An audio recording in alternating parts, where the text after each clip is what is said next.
Welcome to my scientifically informed insider look at mental health topics. If you find this video to be interesting or helpful, please like it and subscribe to my channel. Hello, this is Dr. Grande. Today's question is, are all decisions based on emotions? This is an excellent question. I've actually received this question a number of times and in a number of different forms. So one version, of course, would be that question, but also, is it possible to mix emotions and cognition together to come up with superior decision making? And I also see questions around, are emotional decisions good or bad, right? Because there's an argument out there about intuition versus deliberative decision making. So I'll talk about these different topics here in this video. So to start with, I'm going to define emotions versus feelings. I talk about this in a prior video, so I'll just give a quick description here for the purposes of relating this to decision making. So we could think of emotions as automatic and temporary. Also, you could think of them as basic. We know emotions are the same across all cultures. For example, if we look at the model that has 6 basic emotions: anger, fear, disgust, happiness, sadness, and surprise. All 6 of those emotions exist everywhere in the world. Feelings are a little bit different. Feelings are emotions that have been processed cognitively. So there are a lot more potential names for feelings. There's a lot more types of feelings than there are emotions. Feelings can be complex. They can have a number of emotions at work in them, and they can also have other factors like thoughts. So feelings would share the temporary component usually, and to some extent the automatic component, but the emotion is going to come first. So you have the emotion and then the feelings, and then you may have thoughts and behaviors, of course, after that. Now, sometimes with mental disorders, we talk about feelings that can persist for weeks or months or even years. Here we really are talking about both emotions and feelings. We can have somebody who has chronic anger. We can have somebody who has too much happiness, like mania. So the basic emotions can be dysregulated, and of course the more complex construct of feelings, those can be dysregulated as well. Now when we talk about the term affect, we're really talking about emotions and feelings combined. So we look at the 2 models of making decisions. We usually see this comes down to intuition versus deliberation. So the intuitive model versus the deliberative model. And the intuitive model is a decision-making model that uses emotions. So it's automatic and fast. That makes sense given what we know about emotions. The deliberative model is slow and analytic. And there's debate over which model is better. And of course, a lot of the research shows that some sort of mixture of intuition and deliberation comes up with the best decisions. I actually don't agree with that. I agree with the research that indicates that deliberation pretty much always comes up with the best decision. Of course, there's going to be exceptions, but most of the time, in general, I would side with deliberation in terms of the quality of the decision over intuition. But I can appreciate there's a lot of research in this area, and actually much of it is quite interesting, how individuals are looking at blending feelings, emotions, along with cognition to come up with superior decision-making models. So in my opinion, the optimal decision-making model would be based on logic and reason. So I was trying to think of an analogy to kind of explain how emotions interact with cognition. So emotions and thinking, how they come together to help form decisions, and how emotions can sometimes enhance a decision, but oftentimes, I think, make the decision worse. And the analogy I came up with is really based on my puppy. She's a Maltipoo. It's a combination of Maltese and a poodle. Her name is Bella. I have pictures of her, a lot of pictures of her on Instagram. And she's a stubborn little dog. So I have this wooden rocking chair, and oftentimes I eat in that chair. That's where I have lunch and dinner, and actually most of the time breakfast as well. And Bella will sometimes hide underneath the rocking chair. So of course there's that space under the chair, and she'll hide there. So if I drop food, which does happen once in a while, I'll reach down to grab it with the thought that I'll either throw it away, or if Bella's around, I'll give it to Bella. Well, what happens, of course, most of the time when Bella's hiding under the chair is she gets there first and eats the food. So in that analogy, me reaching down with my hand, that's cognition. It's moving slowly, I'm deliberate, and I have a few different options that I'm open to once I grab that food. Bella represents here emotion. She gets there faster than me, and she always does the same thing. Another part of this analogy is because Bella is hiding under my chair, it really is like a person who has their emotions just below the surface. So she's oftentimes there, lurking, waiting to come out and grab that food. So if, figuratively, you have a multi-poo hiding under your chair, it may be a good time to talk to a counselor about coming up with coping strategies to regulate those emotions that are just beneath the surface. If you literally have a multi-poo hiding under your chair, well, that's okay. I don't think that's really a problem. Obviously, I have that same thing going on and it doesn't seem to create any trouble. So clearly my analogy is a bit simplistic because with my analogy, when Bella arrives, she always gets the food, so there's not really cognition and emotion interacting. Right? It's not like my hand gets there at the same time and there's some battle over the food. She always wins.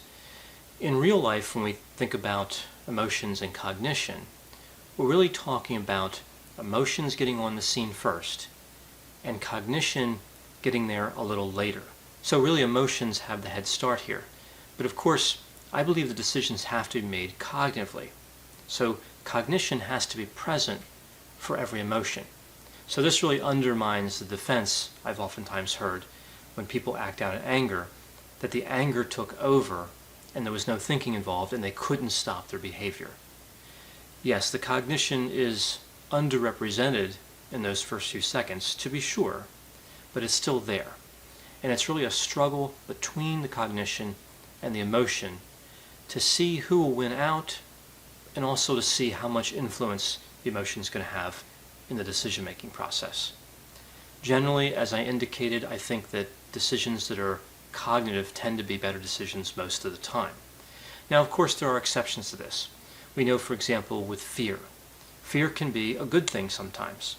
But just like any emotion, if there's too much fear, that can be problematic. We see disorders that have a lot of fear, like borderline personality disorder has a fear of abandonment that tends to persist for many years. It can be quite destructive, and it can also lead to a lot of other types of problems. Now, if we take a look at another emotion that's associated with problematic decision making, we look at sadness. So sadness is kind of unusual, though, in one sense. A lot of times when individuals are sad and they're going to make a decision, they tend to ruminate more. So they actually tend to be a little bit more realistic and weigh the pros and cons more carefully. The problem is that that rumination can take too long. So sadness can actually make decisions, some decisions, take so long that the timing becomes problematic because some decisions have to be made in a certain amount of time. So sadness may increase rumination, but overall it still distorts cognition. It still decreases the quality of decisions. We also know that individuals who are sad tend to lower their goals, and that's not usually considered a good thing. That's unrealistic. So the last emotion I'll talk about here in terms of giving examples of how emotions can lead to bad decisions will be anger. And by far, this is the single most popular emotion we see associated with really, really bad decisions. So a lot of times when you work with mental health disorders, unfortunately some disorders have an association with certain types of criminality, like substance use disorders or antisocial personality disorder, sometimes borderline personality disorder and narcissistic personality disorder. So you will, as a clinician, treat clients who have made bad decisions. They'll come in, they maybe were incarcerated or had some other type of legal problem, and you'll ask them, what happened? What happened that started all this?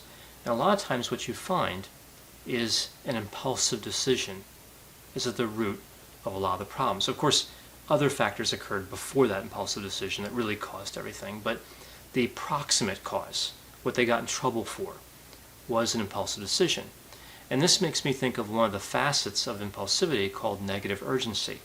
Negative urgency is when there's a negative emotion and somebody can't resist that negative emotion. It overwhelms the cognition, or they make a decision to allow it to overwhelm cognition, and they act on it.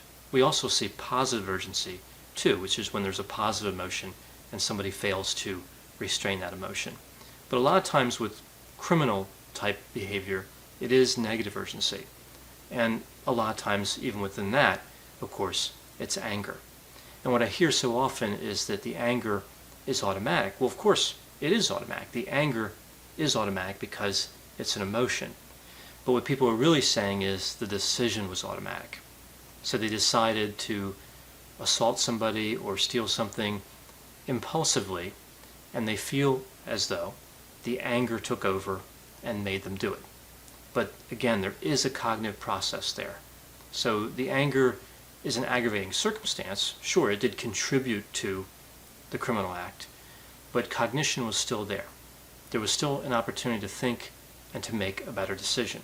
The research literature tells us that in terms of anger and decision making, that anger is associated with risky decisions and with an extremely high level of confidence, which of course in decision making can be a really bad thing. We also see that anger is associated with blaming others for negative events. So instead of believing that something happened because of random error or because of a faulty system, someone who's angry will tend to blame an individual, which of course in decision making would increase the risk of an assault. So we see again, anger and decisions do not go together well at all. And really, they are the foundation for my argument, which is, again, in general, deliberative decision-making based on logic and reason is better than having emotions involved in the decision-making. So if it's true, and emotions are generally bad for decisions, what can we do about it? It's an interesting theory. There's a lot of theories out there. But is there anything that can be done to make better decisions, to keep the emotions at bay, and to use cognitive abilities in a more pronounced way to make decisions? Well, I've seen a lot of different theories out there. There's theories about building coping skills, and I generally agree that makes a lot of sense. Go to a counselor and learn to build coping skills. I see these theories about doing an appraisal of the situation again. So encountering a situation and taking a step back and weighing the pros and cons again. But really, if somebody had this ability, they probably wouldn't have a problem with bad decision making. But it's an interesting idea. The one construct that really stands out for me, though, in terms of making better decisions, is time. The research literature is pretty clear. All other things being equal, the more time somebody takes, within reason of course, to make a decision, the better the decision is going to be. And by within reason, I mean, of course, some decisions you don't have a lot of time to make the decision. But I think if somebody can take 1 to 2 days to make a decision that they otherwise would have made in a few seconds or a few minutes, a lot of times they're going to get a better outcome. So if taking time is one of the big keys to making good decisions, why don't people just do that? Why don't we see a lot more people taking time and just waiting and thinking things through? Well, because time is the opposite of what the feeling is asking for. If we think about how feelings tend to interact with cognition to lead to decisions, feelings tend to push for immediate decisions. Again, with the exception of sadness, where there could be too much rumination. In general, though, emotions push for fast decisions. So it's easy to say, well, just take more time, but it's harder to do because the way the emotion is pushing people. Again, this is why it's important to seek counseling. A counselor can help somebody to manage time and to kind of keep that feeling restrained, work on coping skills, and also to involve objective sources of information. Sometimes, of course, we know that the emotional state that exists today may exist a few days from now. Mental disorders are characterized oftentimes by emotional states that persist for a long time. So waiting a couple days may not make a difference to some people. This really underscores the importance of involving a counselor to get perspective. So again, I can't overemphasize the importance of seeking counseling. It can help in so many areas of someone's life, including making better decisions. I hope you found this description of emotional decision making to be interesting. Thanks for watching.